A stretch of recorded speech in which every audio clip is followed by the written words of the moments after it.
जिन्होंने अपने ही पार्टी के लोगों को घरों में बंद कर दिया हो। कहां है लाल कृष्ण आडवाणी, कहां है मुरली मनोहर जोशी? उनसे बयान दिलवाओ।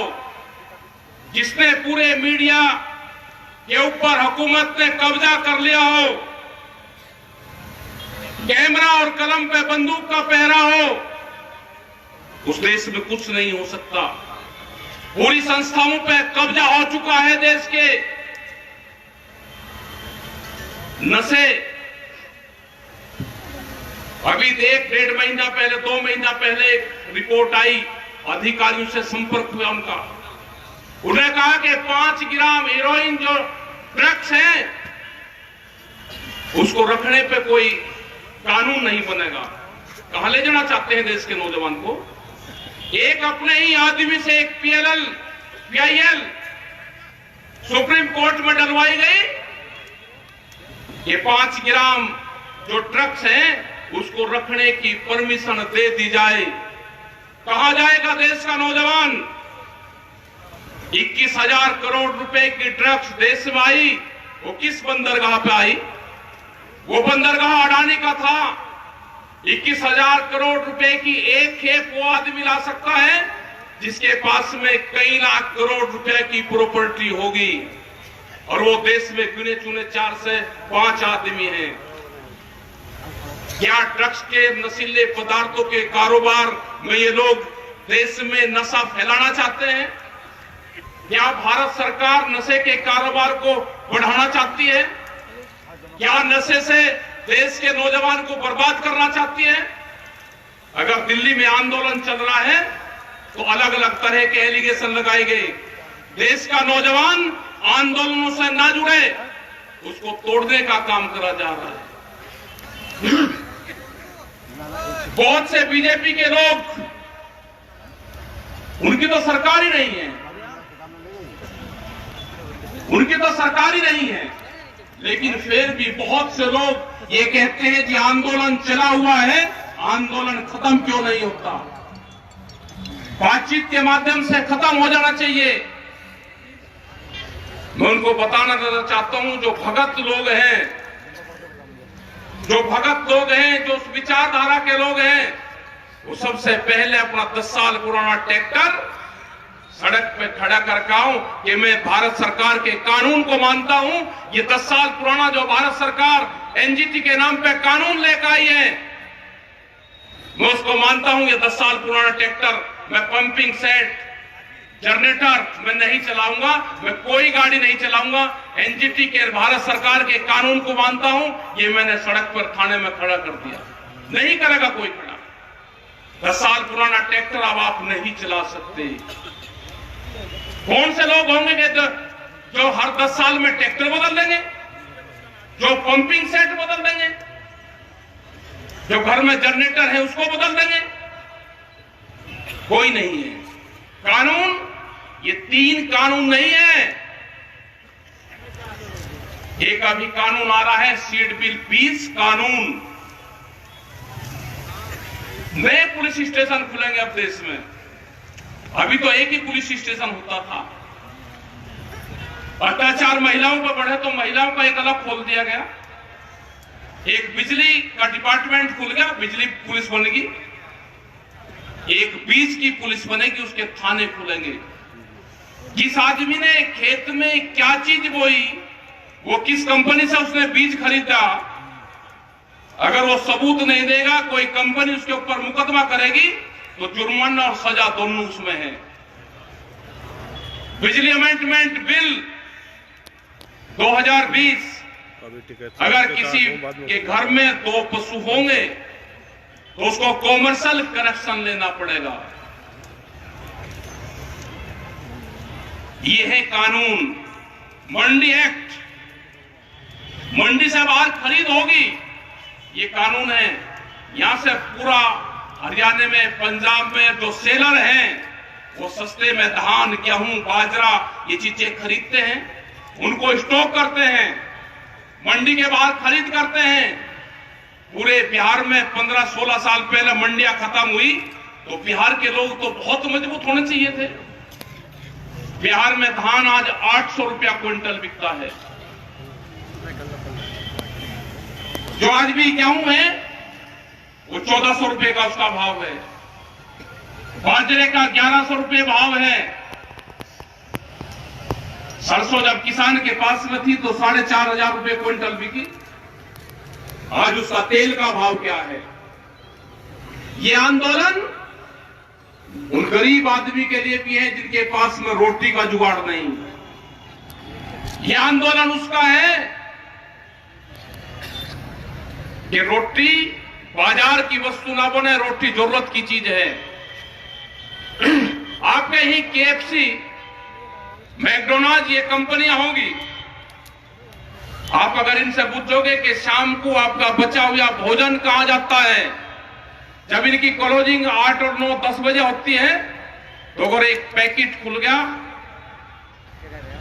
और उसमें 4 गुलाब जामुन है, 2 गुलाब जामुन की बिलिंग होगी, पर्ची कटेगी और 2 उसमें बचेगी। जब शाम को क्लोजिंग दरवाजा बंद करते हैं तो हमने उनसे पूछा, भाई बचा हुआ सामान आप कहां देते हो? उन्होंने कहा ये डस्टबिन में कूड़े में वे डालते हैं, कैमरे के सामने डालेंगे। अपने नौकर जो कर्मचारी उनके वहां पे काम करता है उसको भी 2 गुलाब जामुन में नहीं दे सकते।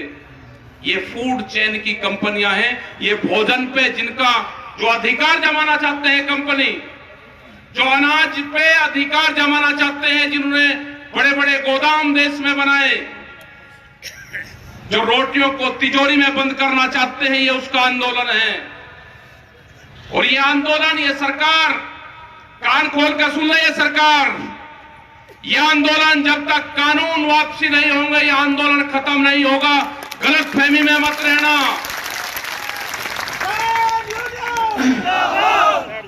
तुम्हारा इलाज बंगाल के अंदर करा, जो दवाई देनी थी वो बंगाल के अंदर तुमको दवाई दी, तुमको इलाहाबाद में हरियाणा के अंदर दवाई दी।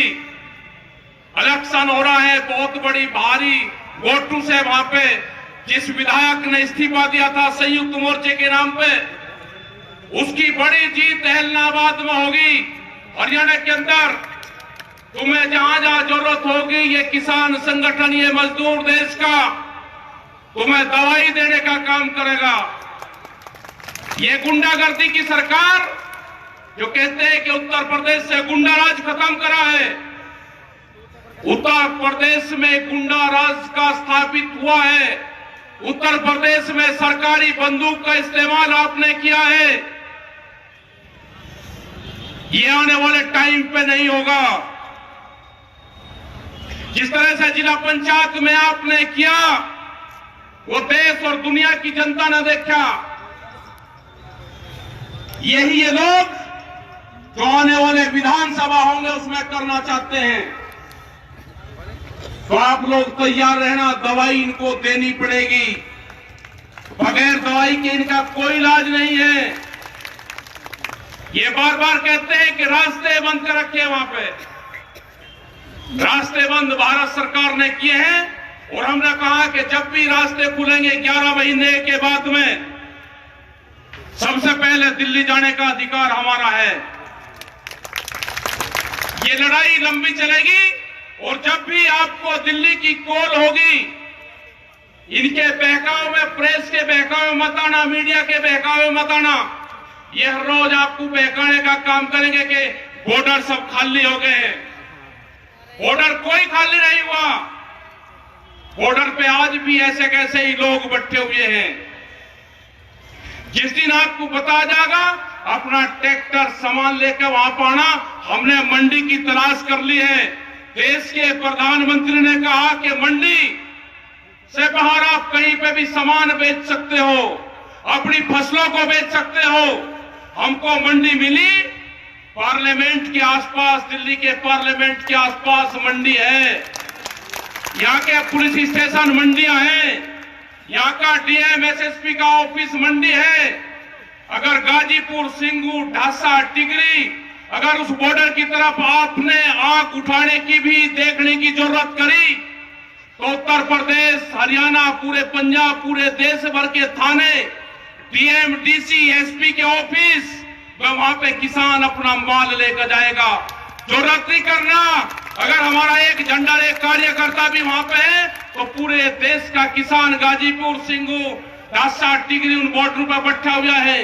आज भी बहुत जगह आंदोलन देश में चले हुए हैं, घबराने की जरूरत नहीं। देश की आजादी की लड़ाई 90 वर्ष तक चली थी।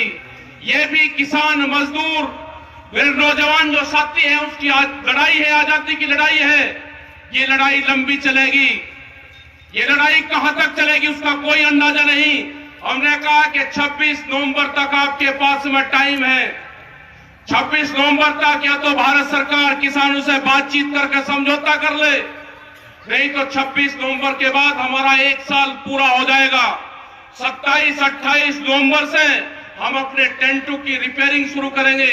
हमारे टेंट जो फट गए हैं, जो चादर है वे टूट गए हैं, हम उनको बदलने का काम करेंगे। अगले 6 महीने की हम अपनी वहां पे जो बैठने के ठिए हैं हम उनको मजबूत करने का काम करेंगे। ये आंदोलन चलेगा लंबा, क्योंकि जिस तरह की सरकार है किसी पार्टी की सरकार नहीं है। ये सरकार है मोदी सरकार, और मोदी सरकार को चलाती हैं बड़ी बड़ी कंपनियां।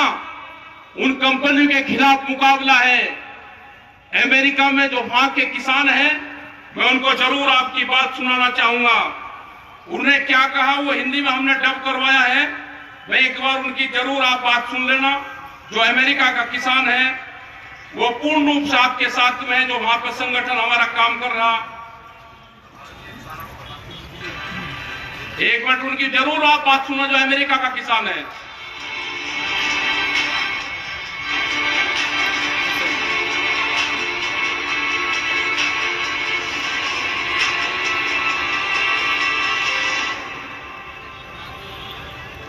मेरा नाम मिस्टर डेविस है। मैं मिसौरी का एक रिटायर्ड फौजी और किसान हूँ। मैं भारतीय किसानों को बताना चाहूंगा कि मुझे उन पर बहुत फक्र है। उनका फैसला बिल्कुल जायज है। हम भी भारत के किसानों के एकदम साथ हैं। हम उनके संघर्ष को समझते हैं और उनकी मुश्किलों को भी। हम भारत के किसानों पे बहुत गर्व करते हैं, जो अपने हक के लिए, जो अपनी इज्जत के लिए सरकार के खिलाफ जबरदस्त संघर्ष कर रहे हैं। मुझे फख्र होता है भारत के किसानों में। अमेरिका में तो विरोध करने के लिए किसान ही नहीं बचे हैं। मैं भारतीय किसानों की दाद देता हूँ कि आपने अपनी आवाज बुलंद की है। मैं एक युवा किसान और एक मजदूर भी हूँ। हिंदुस्तान के लोगों को मेरा कहना है कि कायम रहो, आप जीतोगे, एकजुट रहो। मेरा भारत के लोगों को यही संदेश है कि अपना संघर्ष जारी रखो और अपनी खेत खलियान अपने हाथ में रखो। मेरा संदेश किसानों के लिए यही है कि आप अपना संघर्ष जारी रखो। हमारी लड़ाई एक ही है, हम आपके साथ हैं। यही एक मौका है। एक बार कंपनियां घुस गए तो वो और मजबूत हो जाएंगे, उनसे छुटकारा पाना मुश्किल होगा। अमेरिका में ऐसा ही हुआ है। कॉरपोरेशंस आपका भला करेंगी, ऐसी बकवास पे यकीन मत करना। ऐसे झूठे सपने वो हमें सालों से दिखाते आ रहे हैं। हम दुनिया का पेट भरते हैं। अजीब बात है, मिसौरी में हर 5 में से 1 बच्चा भूखा सोता है। वो उसे क्यों नहीं खिलाते? अमेरिका में किसान मुश्किल से ही गुजारा कर रहे हैं। जिस राह पर सरकार, कंपनियां जा रही हैं, वो हम भुगत चुके हैं। हमारे किसान ये सब देख चुके हैं, इसलिए वे भारत के किसानों को सावधान करना चाहते हैं कि ऐसा मत होने दें। सच बात तो ये है कि अमेरिकी किसान मायूस हो चुका है, उन्हें कुचल दिया गया है, वो थक चुके हैं। भारत की तरह यहाँ भी वो खुदकुशी कर रहे हैं। जो बच्चे खुशे किसान हैं वो कंपनियों से डर कर रहे थे। ये अमेरिका के किसान थे जिनका ऑडियो जो इंग्लिश में था वो हिंदी में डब करवाया गया, वो सुनाया गया। और पूरी दुनिया की ये लड़ाई है, ये अकेले भारत की नहीं है। ये हालात पूरे देश में हुए हैं, पूरी दुनिया में हुए।